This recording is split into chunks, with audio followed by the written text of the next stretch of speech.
Hey guys, didn't even see you there. When did you get here? Check this out. You're not gonna believe this.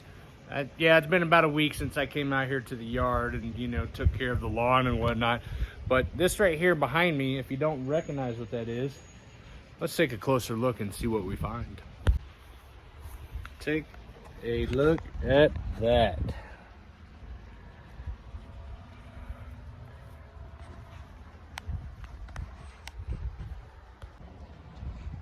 So basically it's an asparagus fern, guys. These are all ferns. Check this one out over here. I walked out this morning.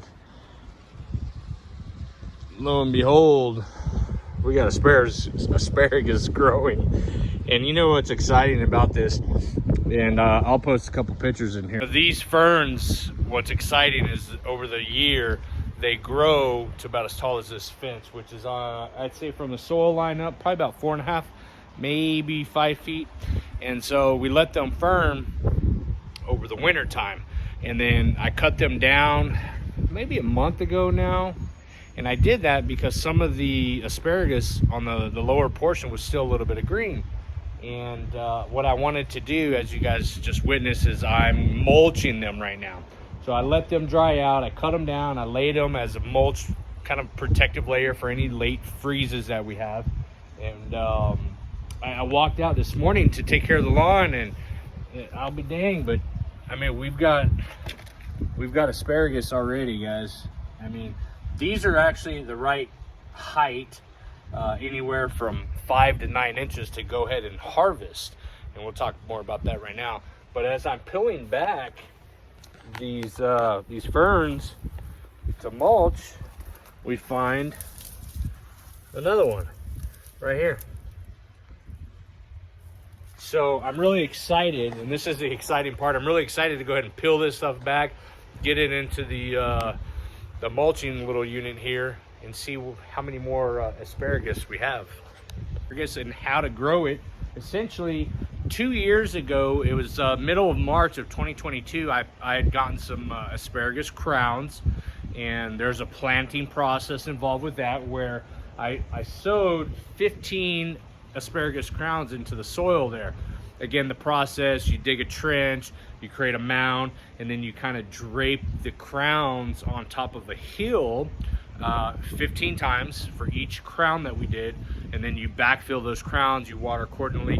The first year with crowns, you can't harvest the actual asparagus, okay? You want it to go ahead and fern. And that first year, the ferns didn't get very tall at all. You know, I wasn't expecting much. Honestly, I didn't know what to expect. This is the second year, okay? This past winter, 2023, was year number 2. The ferns were just massive, guys, massive. And so we're going into our third season of having the crowns in place. And with crowns, you can lightly harvest by their second year. So meaning, as you guys just saw, there's 1, 2, 3, 4, 5, 6 little asparagus over here. Well, they're not little. You got one that's 2.5 feet tall, some that are 6, 7 inches, another maybe 12 inches.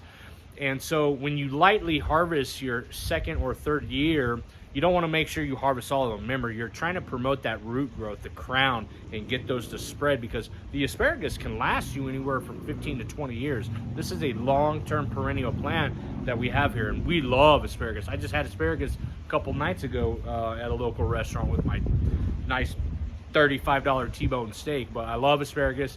It's extremely healthy for you. So we decided, because it's a crop that we eat a lot here at the house, to go ahead and grow our own. And so, you know, how to grow them, how to plant them.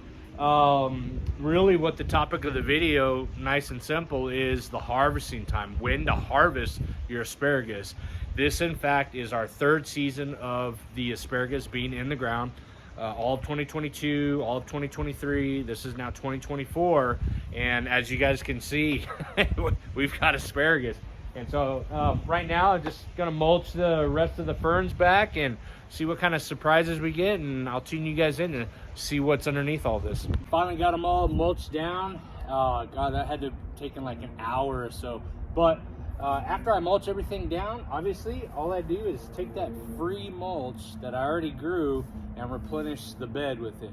that keeps the soil, that top few inches, nice and covered and warm throughout whatever winter we have left here in El Paso. And then, well, it's going to decompose and rejuvenate that soil. But before I do let you go, I have got to taste one of these. When they're, you know, then they reach that 3rd year of growing stage, you are more than welcome to go ahead and start harvesting them. This year, we're probably going to do a light harvest, not decimate them all, but I did want to grab one of these, assuming it's not frozen.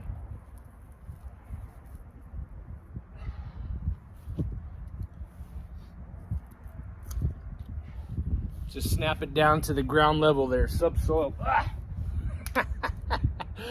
All right, so that's got to be about probably 12 inches or so, but you definitely always, you know, we don't normally eat that part, but this nice green part, let's see how it tastes, guys.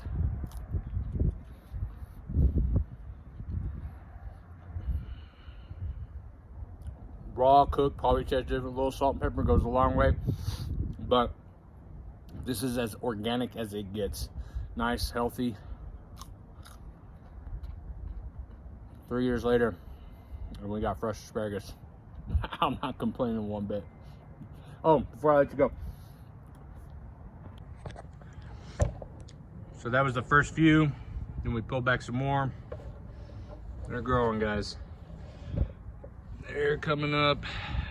This area clearly hasn't sprouted, but as you guys can see, we've got more sprouts all the way back.